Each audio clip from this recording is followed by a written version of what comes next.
welcome everyone to another episode of Brewed Scenes with your host Isabella. And today I am with an incredible transport team leader. Oh, hey. Her name is Jordan, and she is someone that I used to work with my first film production internship. Actually, Oh my gosh, that feels like so long ago I know. already. It was a long time ago. It was at least 2 years ago? Like three. Three? Oh, God. Ooh, yeah, 3 years ago, But with that being said, here is Jordan. Welcome. Hi. You want to go ahead and introduce yourself? Yes. My name is Jordan. Give some, fun facts. If you want, go ahead. It's all what I do for work, kind of. Yeah, sure. Yeah, okay. My name is Jordan. I'm not an Orlando native, actually. I'm from New Hampshire, and I came down here a few years ago to work at a video production company here in Orlando. I'm a project coordinator for them, so I kind of oversee a lot of their long-term projects, as well as manage travel for one of the shows that they film and edit. I manage a lot of stuff around the office and kind of help with our creative endeavors, especially with our social media and marketing. So I kind of wear a lot of hats, but it's a great time, getting good experiences there. But yeah. Awesome. Before we get into the film discussion of it all, is there a local coffee shop you would like to promote, or what you're currently drinking at a cafe? Oh, that's a great question. I gotta think. The thing is, I love coffee shops, but I don't go to coffee shops a ton. Because I don't drink coffee regularly, but I love chai lattes. And I'm trying to think if I've tried anywhere new.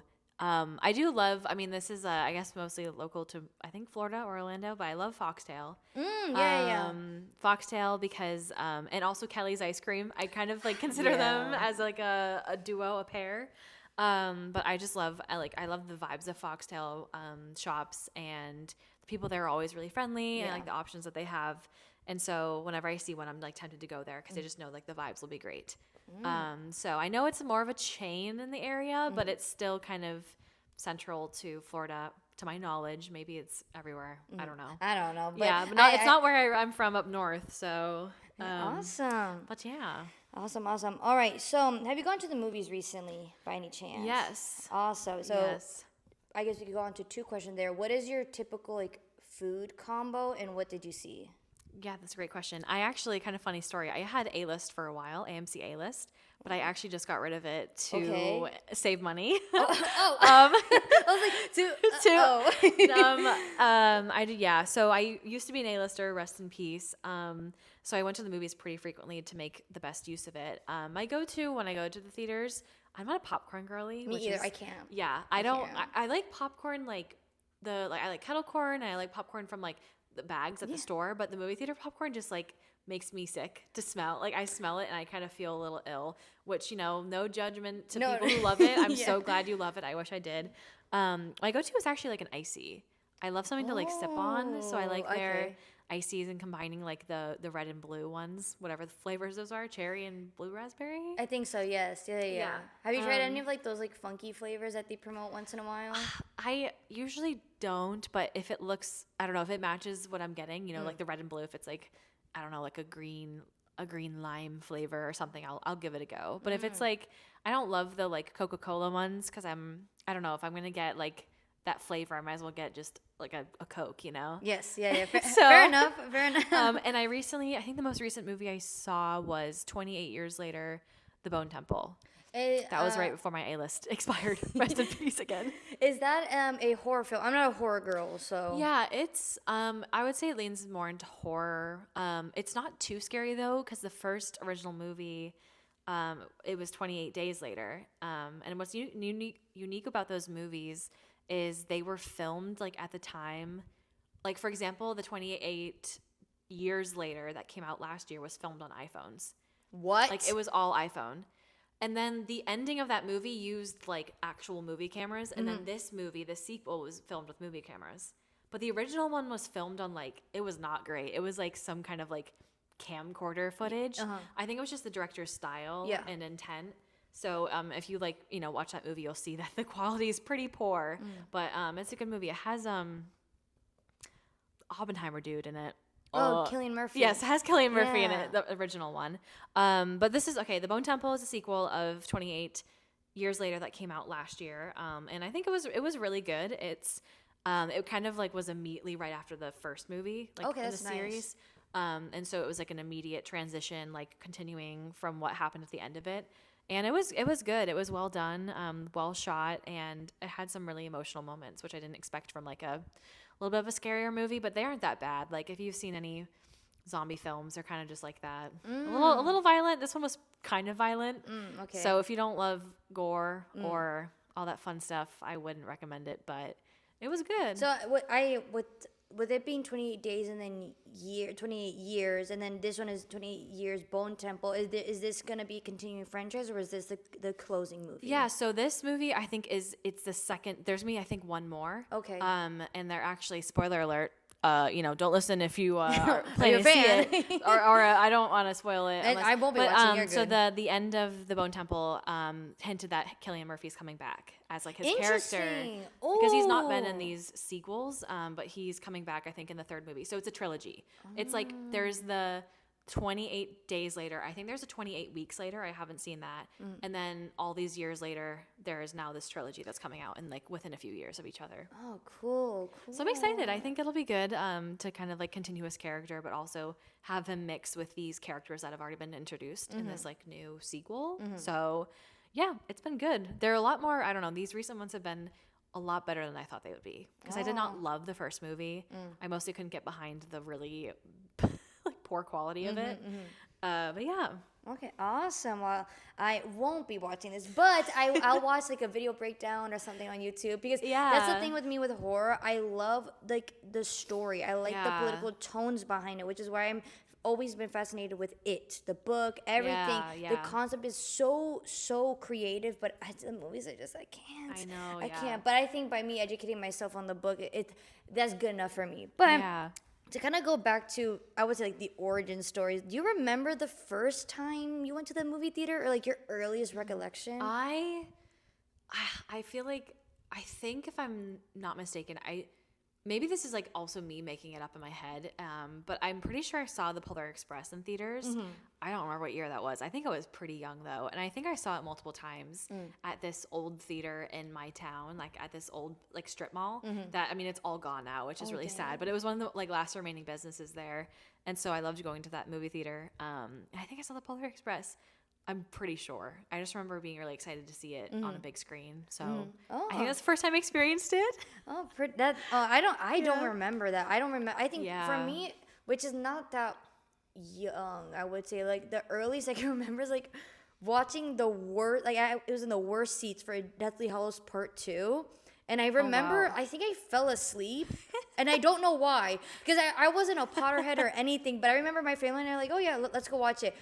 I swear we were like the first row, like a Oh my concert. God. Why would we pay, and why would we do that? Yeah. And I remember watching like them running through the forest, and then I blacked out. Like I don't know what happened. That's so funny. I know. I feel like some people talk about the most like their first experience in the theater, and it's like so vivid, and they're like, yeah, I saw this movie when I was this many years old, and I'm kind of like, I think I saw the Polar Express. Yeah. I think I do. I also think I remember Avatar, because that was when I was like maybe 8 or 9. Oh yeah, no, I think I was was about too 9. young. To And see so- Avatar, mind you, all Yeah. these years, it's still. I actually did research on that yesterday. It's still the #1 box office in the world. In Really? history, still. Oh, really? I thought Way of Water didn't pass it, No. or was it because it was like re-released and like it's, I don't know, or is it like with inflation or something? I'm not sure, because Way of Water did. I think it's in the top 10, Yeah. but I thought that Zootopia was gonna be #2, but actually Oh, it's a wow. Chinese animated film. Oh yeah, it That was sequel. Is it Neza? Nezatu, yeah, Nezatu, that one. yeah. It's the only international film to be Wow. in the grossing top 10, and in the Wow. rest, it's all like Disney American movies, which is kind of Yeah. tea. I think that's really Yeah. interesting that they're breaking the boundary of it. But with that being said, what led you to want to pursue a career in the entertainment industry? Was there like that light bulb moment? Was there that movie, that project? Yeah, that's a great question, because I feel like a lot of people kind of have a calling, and I didn't really experience that in high school. When I was, when college was approaching, I think it was about the end of junior year, and I was really trying to think about what I was interested in. I have never been like a math and science person, and so I've always been more creative. I love making art. I love writing. I love just kind of like using ideas and making something of them. And I also love working with people. Like I love collaborating. I'm not big into working independently because I kind of, maybe it's like a confidence issue where I don't trust my own mind and ideas, but I just love like the validation of working with people with your ideas and like sharing, brainstorming. And so at the time I was really into like the Hunger Games, the Maze Runner series, like okay, that's all iconic. the Being in dystopian. high school, that's fun. So it was like, I think, all throughout high school, I loved those movies and like, like they were coming out as I was in high school. So it was kind of when those came to DVD, I bought them and I was watching like the behind the scenes for a lot of them. And because I had like a younger cast for some of them, they always had those like gag reels, bloopers, and I thought it was so funny. And just seeing them working on set and like how much fun people were having. Yeah. I was like, ooh, maybe I want to do that. And so I just kind of pursued, kind of that interest and started creating videos of my own because I wasn't big into filming videos when I was like a little kid. But once I was doing that with friends and all that stuff, I realized I think I wanted to pursue it as a career, which is funny because I don't love being on set. Like I realized that, which is like that. Like, that inspired me to start looking into it. I was like, ooh, I'm gonna be a girl who just like loves being on set and like being like the coolest PA ever. And then I like every time I've been on set, I'm kind of like, ooh, do I like this? Yeah. But I really do love, I think I've realized my love for the development side and like pre-production because, that's all the organization and planning. That's where my strongest skills are. And so that's kind of, I'm glad that I found that area through the process of going to film school and, working on like student film sets and then ending up in like a professional, a career. So yeah. Oh, that's pretty awesome. Is there something that you've learned recently on a project or film? This might sound kind of basic, but like be as organized as you can when it comes to planning a film. When you have all these documents and you get these releases and these permits, make sure that you just have all the information filled out correctly. You've gained it, like collected it from everybody, and that your files are easy to access and easy to view.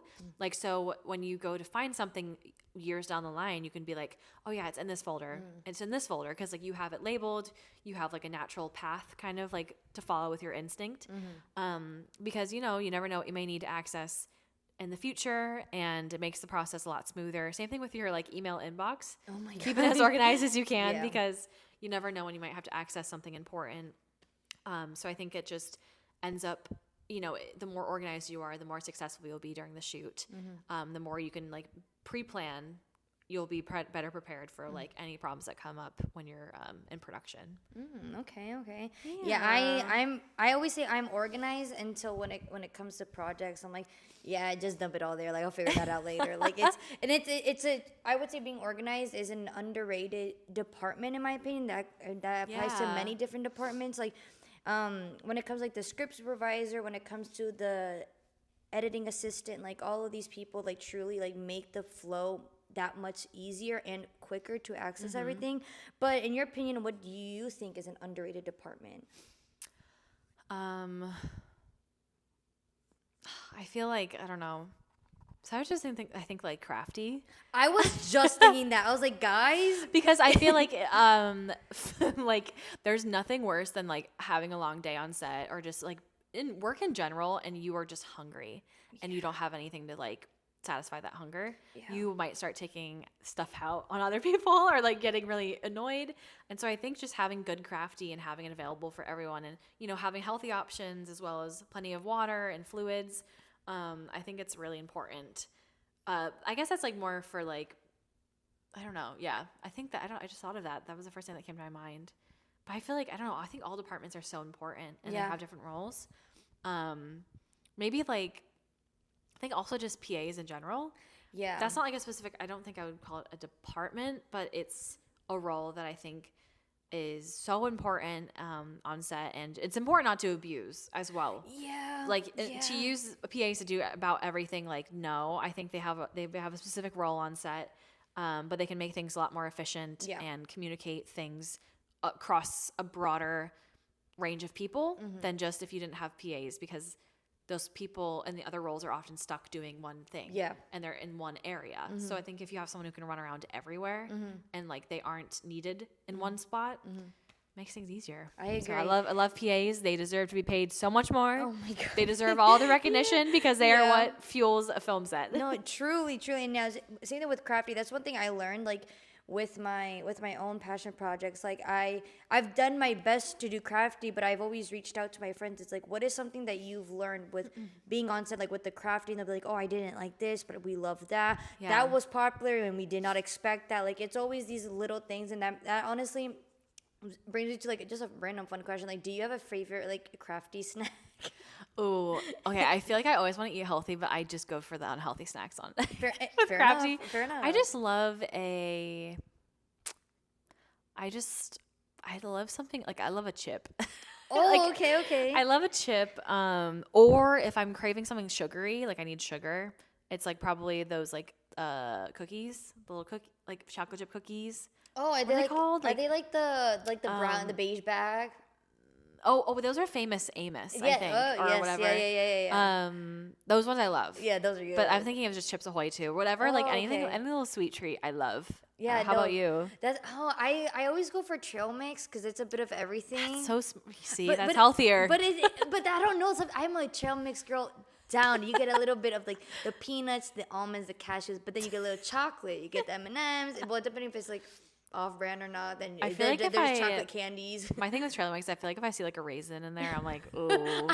I have like I love a raisin. I don't know. I need to force. I was never a kid that like had a box of raisins and like I was because that's the only fruit I liked as a kid. That and strawberries. So I was like, my mom's like, that's fine fiber, I guess. I don't know. Like, figure that out. No, but I absolutely love crafty. I love seeing at the end of credits like who gave the crafty, because one thing I will say, what's kind of nice about all these international films is that they do crafty like for the majority part, like local businesses, which is honestly really, really cool because that secures a good like financial stability for that local business for a long time.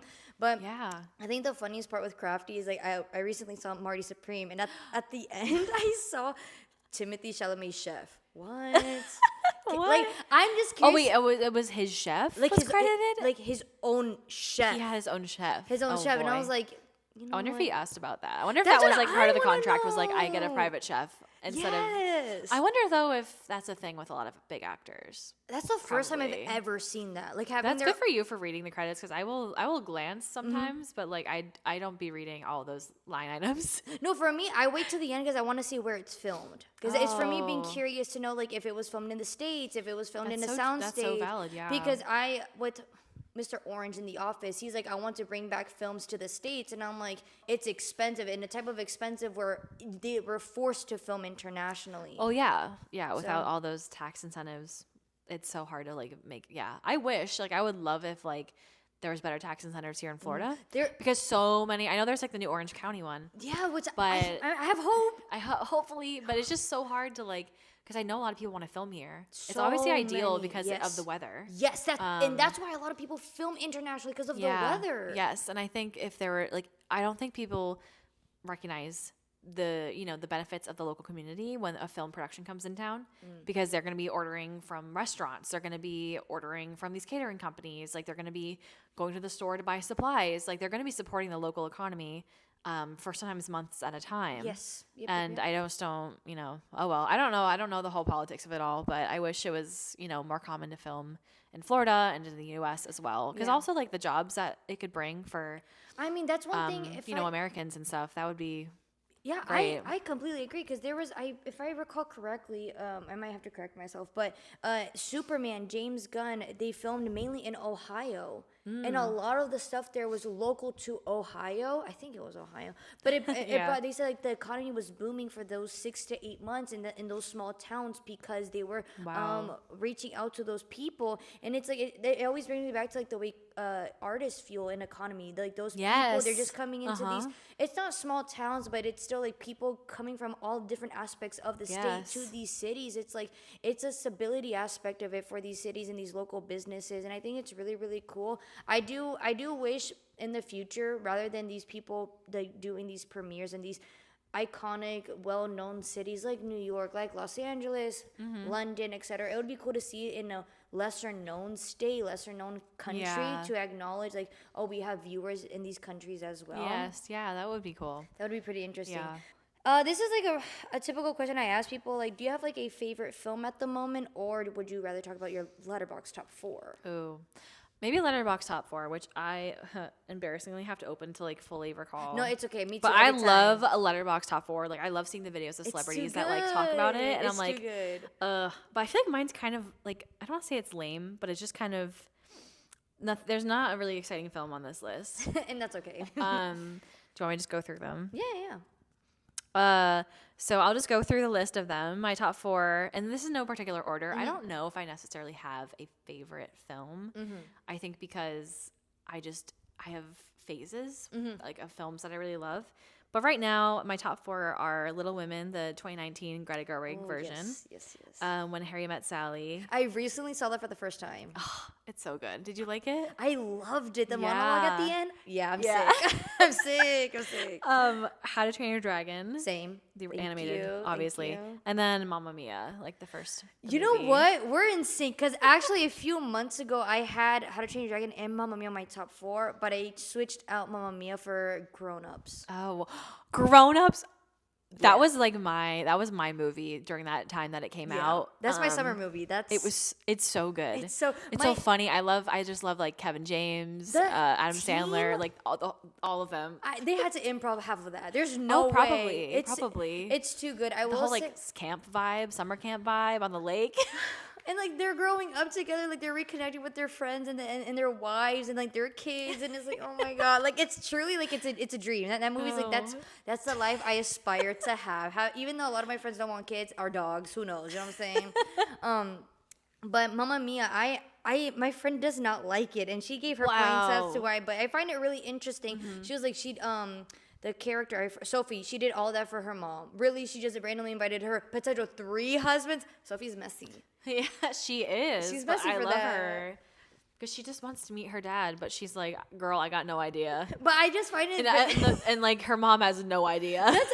That's what's crazy. Rather than her like consulting her mom, she's like, I'll surprise my mom with the potential 3 dads. Oh no, I would be mad.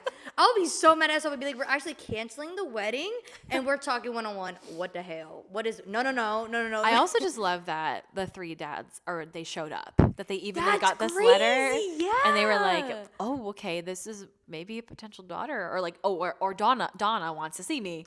Which is they're still in love. Hey. Yeah, no, even though one of them's gay, like. I love it.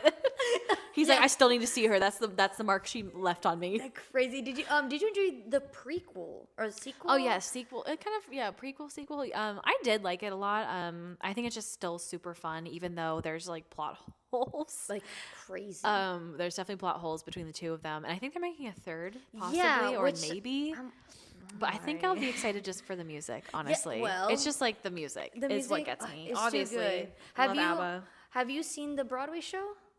I have seen it on a cruise ship, which was still a good production. That counts. It was really good. Yeah, I liked it. Okay. I didn't realize how big of there's differences from the Broadway show to the movie. I think there's a few songs in the show that aren't in the movie. Yeah, I remember like the bed scene, like her dreaming or something. Yeah. But I think the story for the most part is the same.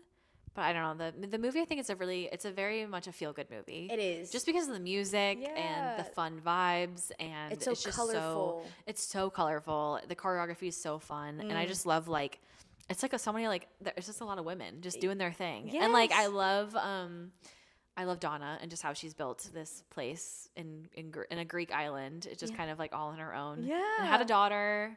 I don't know. I think it's just really sweet, especially like the mom and daughter relationship. Yep. Yeah. I think it's a very unique film as a whole, and I'm very curious to see like how they're gonna make the 3rd one, because the second one everyone was expecting it to only be a prequel and not like a flashback forward. Yes, flash forward, flashback. Yeah. Yeah. But do you have a controversial opinion? Didn't love. I haven't rewatched it, so I shouldn't talk. But I didn't love La La Land. Oh, okay. I know that was like a favorite, and I don't know why. Maybe I was just having a bad day, or maybe I don't know. I think maybe it was a little overhyped for me, but I watched it, and I think I was kind of just like, okay, that was good, but that wasn't like mind blowing. I know I've gotten a lot of crap for that. Not like actual, but like just people teasing me. I enjoyed it too. The way people were describing like the heartbreak at the end, I don't know. I felt like it wasn't the perfect rom-com that people wanted it to be, and I think that's why everyone's like upset. And that's probably why. I think maybe part of me wanted a happy ending, and they're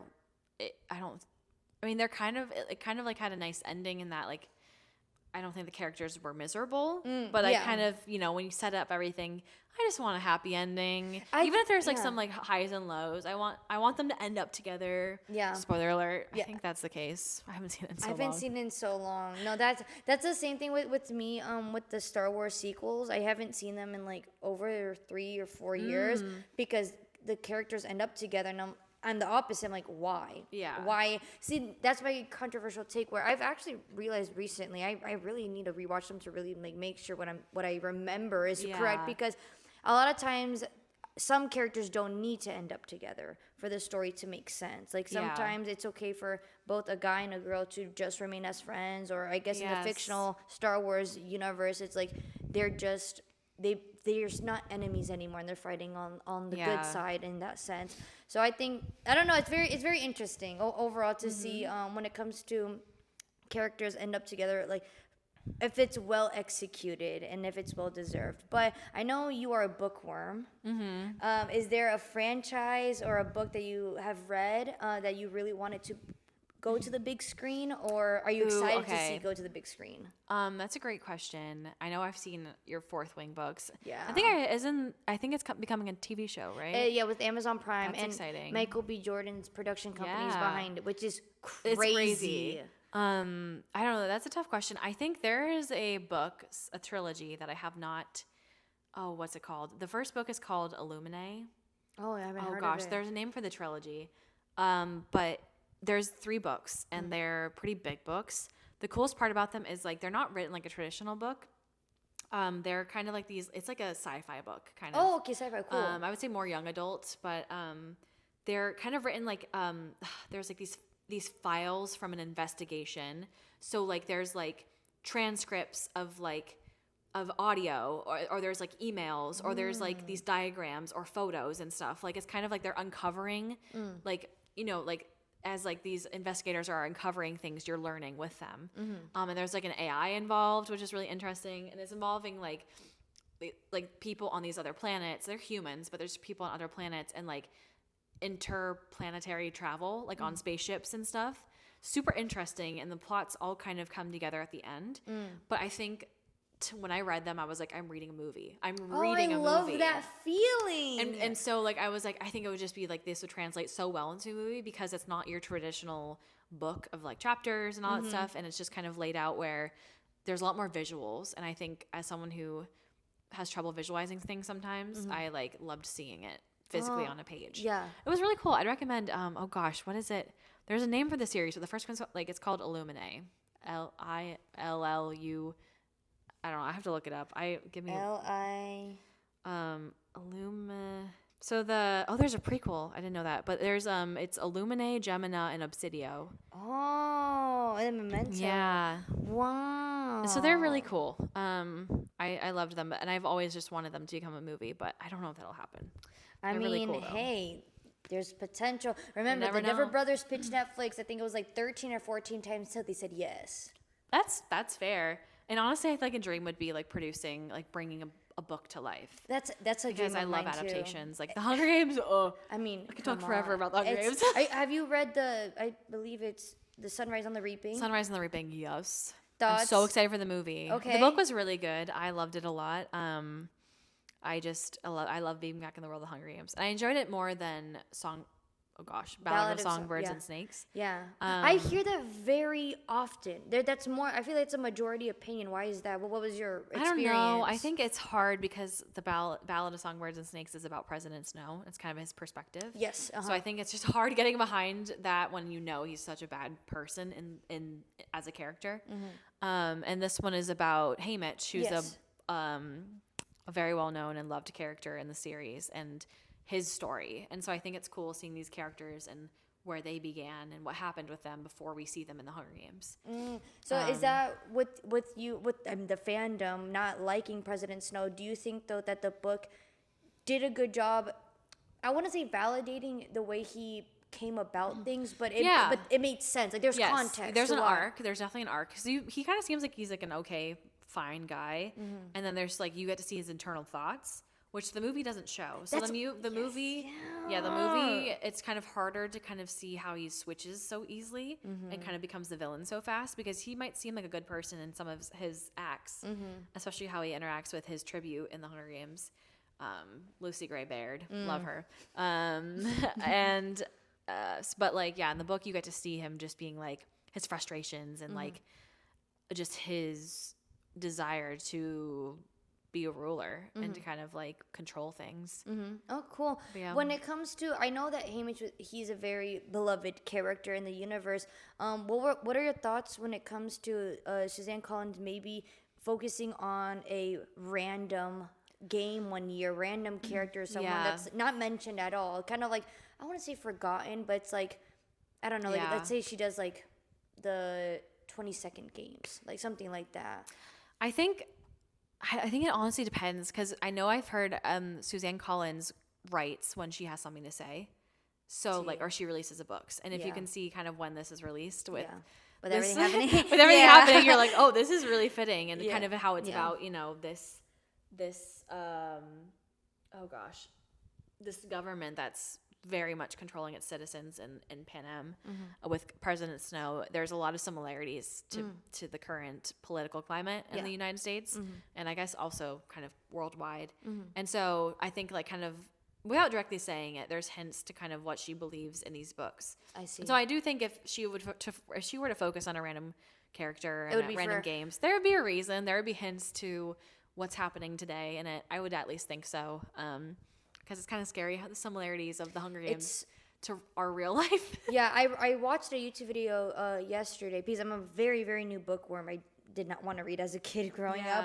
But of like how many of these dystopian books, there's a fearful amount of similarities to our current reality. But I think that's the biggest thing. It's to continuously educate ourselves and just read about these. And as there's like a quote that George Orwell said, like something along the lines of like, don't fear it, just don't let it. It's something like don't fear it, but don't let it repeat. Like don't let it happen. Yeah. In a sense, and in moments like this, it's like you do your best. But it's always good to read about books like these, like read about the Hunger Games and stuff to see like, well, I think when it comes to the creativity of these authors bringing up these fictional worlds, but being able to tell a story and have those political messages, I think it's the best way to deliver a message, to make it more digestible and truly understand and comprehend what's happening in the world. But overall, before we get like really philosophical or really deep, if you could place yourself in any current franchise, what would it be and why? Honestly, I was just looking at the books on your bookshelf, and Bridgerton would be really fun. Thoughts on the new season? I am excited. I didn't know it was coming out so soon. I know. I was just looking on Netflix, and it was like Bridgerton coming out at the end of January, I think. Yeah, this Thursday. Crazy. Okay, so I was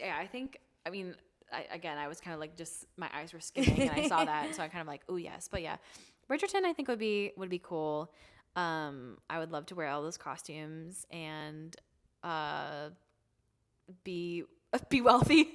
Yeah, fair enough. To go to these balls. Yes. I think it would be cool. I mean, in reality, like living that time was probably not a very pleasant time because of all like the, I don't know, so many not like, no women's rights, society was, all that fun stuff. Yeah. Yeah. What are your thoughts on that when it comes to it not being book accurate? Because I think these are one of the few where the fans are like, I'm okay with it. Yeah, I haven't read the books, which I know I need to. Me either. But I think I don't know, I feel like if the readers like it, that's good. I think sometimes people have to recognize that it can't always be book accurate because some things portrayed in books, you just can't easily do it in film. And the choices that are made are usually to, I think, keep the attention of the viewers. So maybe when you see a book adapted and there's more like action scenes, I'm guessing that's probably to try to keep viewers interested if it's like a slower book. I see.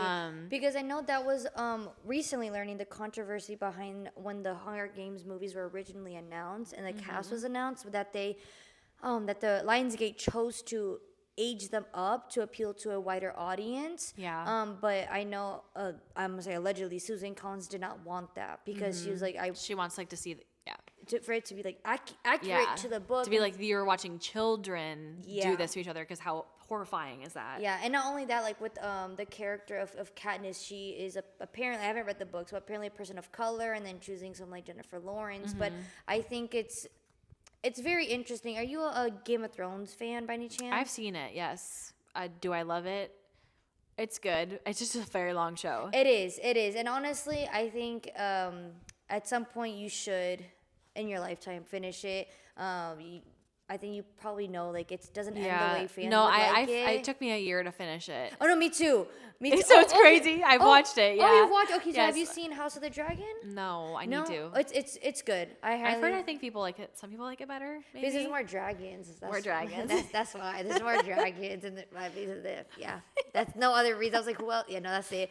But no, because I recently the George, he came out and said how he's basically upset that the showrunner is not making it book accurate. So from the author's perspective, he's like, I want it to be book accurate. But I'm curious to know, like, let's say in this hypothetical role of you being a producer, like, what would your approach be when it comes to telling the author, hey, let's not do it to a T because X, Y, and Z?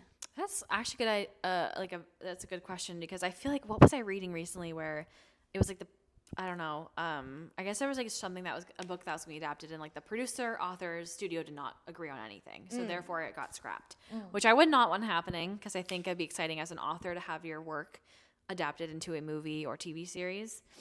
But forgetting the first part of your question. Like with you in this hypothetical situation, being a producer to this, to or approach it, yes. showrunner. I think honestly, there must be kind of a middle ground you have to kind of find, of like changing some stuff but not all, and describing why things may be changed, because it just depends. Like I said, maybe it's trying to keep the audience engaged and having more action. Maybe it's cutting out a character because maybe they don't, like, they as in like the studio or whatever, don't think they're beneficial enough to like cast this person to pay them, you know, a leading role, like talent rate.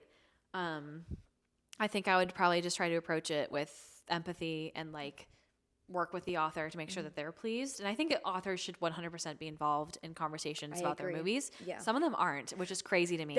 Or some of them don't write the script or help write the script, which is I'm sorry. I'm unbelievably shocked as that, because the way authors talk about their books, like this, like this is my child, because it is the amount of love, blood, sweat, and tears that you put into this project. Even if it takes you less than 2 months to write the book or years on end, I think overall it's like, at least be in the room. Like be curious enough to be like, how are they coming up with the script? Even if you're like, I really don't mind, I think it's important to be involved, because at the end of the day, it's like, I think it's just important to show that there is care behind it. But honestly, I think that's kind of badass to be like, my stuff's good enough where y'all have fun with it. Like, yeah. Which is like, to each their own. I could never. Yeah, no, I think it's important to involve an author, because as you'll see,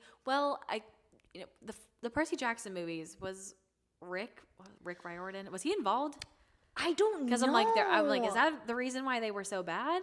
The ratings bad, but not only, I think I'm assuming which what happened with many projects where they obtain the rights, where they're like, oh, well, can we use your book to create movies? And he was like, yeah, sure. But he, like many others, believe maybe he assumed that they were going to make it like to a T. And then when he saw the final execution, he was like, oh my God, like that's not, I mean, down to, first of all, aging him up 4 to 5 years. And then I saw, it was a YouTube video saying like how Percy Jackson was supposed to be like what was it? It was like, there's like a girl version happening at the moment, but this was supposed to appeal like to guys, like to boys. Like this is like your thing. Yeah. And it just, I don't know what the hell that so movie, yeah, what those that's movies what were. I'm thinking of. Like, I'm like, maybe that's an example of when an author is involved versus with the series on Disney Plus. I'm pretty sure he's involved. No, he's heavily involved. And I think that's more successful. So I think, have you read the books? No, I really need to. I've only read the first 2. My roommate gave me the 3rd one for Christmas. Oh, nice. But funny enough, they changed a lot. They it's YA, and they made it even more childish. Wait, the books have been changed since they No, were no, first no, came sorry, out? sorry. The show. Oh, the show. From the book to the show. So everyone Yes. was this is what's so interesting when it comes to someone like Disney, like changing so much of a franchise, because there's nothing, in my opinion, that's like grotesque or like, whoa, this is a little too much Yeah. to like make it a bit more kid friendly. But even then, like they cut out like scenes that are what I believe are pivotal to the plot, like even down to Wow. like the opening like 2-3 chapters. Everyone's like, hey, so where's like this person doing X, Y, and Z? And it's, Yeah. I don't know, it's moments like that. It's like even in a show, you would think they have more time to flesh it out, and they don't. Is there a book or book series that you are like concrete on that it has to be a movie, trilogy, or whatever, or a show? Because that's my conflict when it comes to a lot of books. Because Yeah. people we meet on vacation, it was a book, Yes. and a lot of it's a movie on Netflix, and people were upset that it wasn't a show. Yeah, so are you saying like, is there, is there a series that I'm like, I want it to be a movie or I want it to be a series? Yeah, I feel like, I mean, I also see on your shelf Sarah J. Maas books. I would love Throne of Glass or A Court of Thorns and Roses to be adapted into a show, a series. Yes, I agree. I think movie or books of that length, book series of that length, they need, if the television series can support the like effects, like CGI that's needed for those kind of that content, with like magic and all that stuff, I think I would support it being a series, just because I'd rather them take their time. Like that's why they're making Harry Potter into a show, because Which is, I was about to say, what they're being the book, movies the originally? movies are like, they're good, but they can't cover everything in the books, and therefore there's like plot holes, there's Yep. things left out. Yep. And so I think I would love to see Sarah J. Maas books. I think I want to see them come to life so I can visualize things again, visualize them better.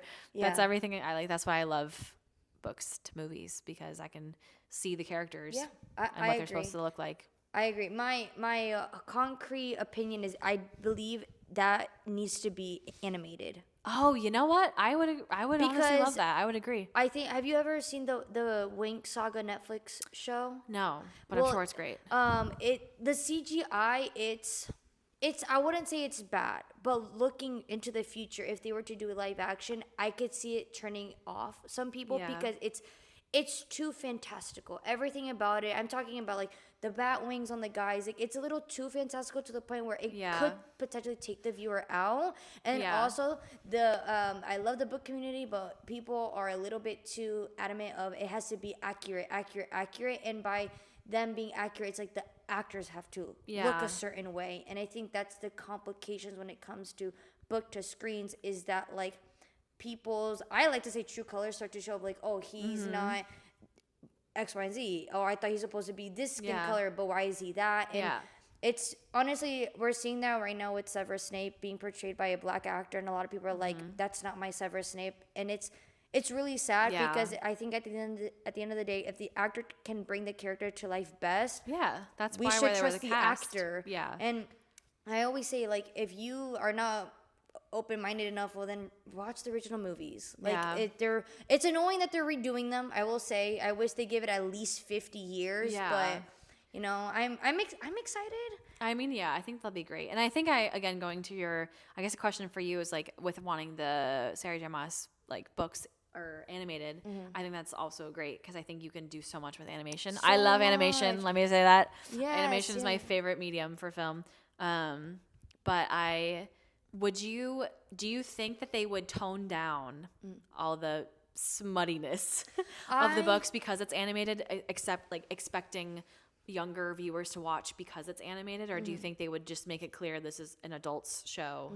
Like, do you think they would try to tailor to like younger audiences because it's animated? That's actually really good. I don't think so, because the books themselves already are marketed as adult fantasy. So that's same thing with Fourth Wing. That show everyone knows, and like the author herself, she's come out and said like this is adult fantasy from the very beginning. I'm not sure when it comes to like, I guess the statistics of like how many like under 25 audience like book readers are reading these books. But I think it's a market where they haven't tapped in, and there's potential to explore it. I have not done my research. Maybe there is explicit adult fantasy animation shows that it potentially like they exist out there in the world, but I think they will just to tap into the market to experiment.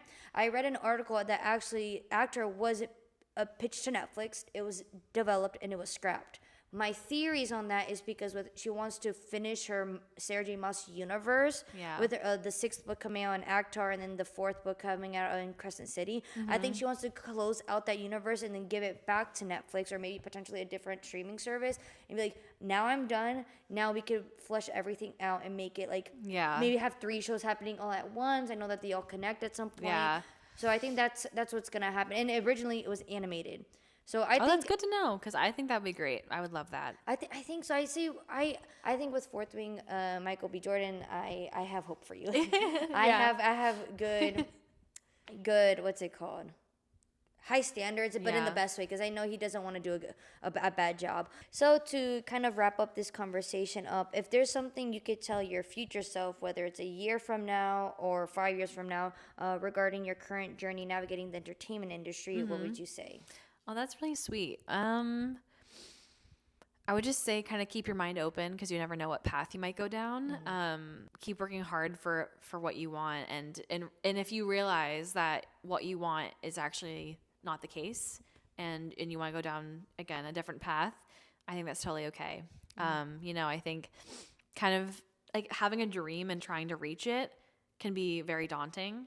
And so I kind of keep my perspective open and I don't have such a niche area I want to go into just because I know it can be hard to like land those jobs.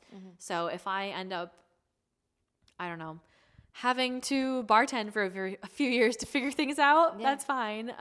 And if I end up going into a field that's not film, that's also okay. And if I can pursue film as a hobby, that's even better. So I think just, don't get frustrated with what's currently happening in your life, and just look for the bright side, look for the light at the end of the tunnel. That sounds really dark actually. No, I'm totally fine. I'm chilling. I just be happy, be positive, live, laugh, love, I mean I would say when it comes to like navigating the entertainment industry in a positive light, have you heard of the Epic the Musical? Oh my god, I love it. That could be a tangent for another day. But if we were to focus on that perspective, that you are Odysseus and like Ithaca or Penelope is like you're like at the end of the tunnel. He had no idea how the hell he was gonna get home. But he still made it 20 years later. And I think that's the best thing about the entertainment industry is like you literally can enter through any avenue ever and work your way around it. And I think what's also cool about it is that you can be multifaceted, and this is one of the few industries that actually appreciate that you are. And I think like don't rush where you're going. I've heard so many stories of people in the film industry in high up positions who just didn't even start in the film industry. Like James Cameron. James Cameron didn't even go to film school. So like you never know. You literally never know where your life is going to take you. And I think that's the beautiful thing and exciting thing, and that's what kind of keeps me going is like I don't know what I could become, but I think it'll be cool. And if it's not cool, I think I'll still be satisfied with life because I got friends and family and all that fun stuff. And so I think, kind of, it's just so cool to see how people end up in the positions they're in because most of them don't start in film school. So you're already on the right track if that's where you are. I mean, hey, that's a great place to start. But with that being said, that is the end of our conversation. And I just wanted to say, Jordan, it was a pleasure speaking with you, and I cannot wait to see your name on the big screen someday. Yes, excited. It was so nice to talk to you. Yeah, of course. It was a great time. If you want to go ahead and plug your socials or any projects. I would say, follow me on Letterboxd because I love Letterboxd. I'm at JWasy99. That's JWASY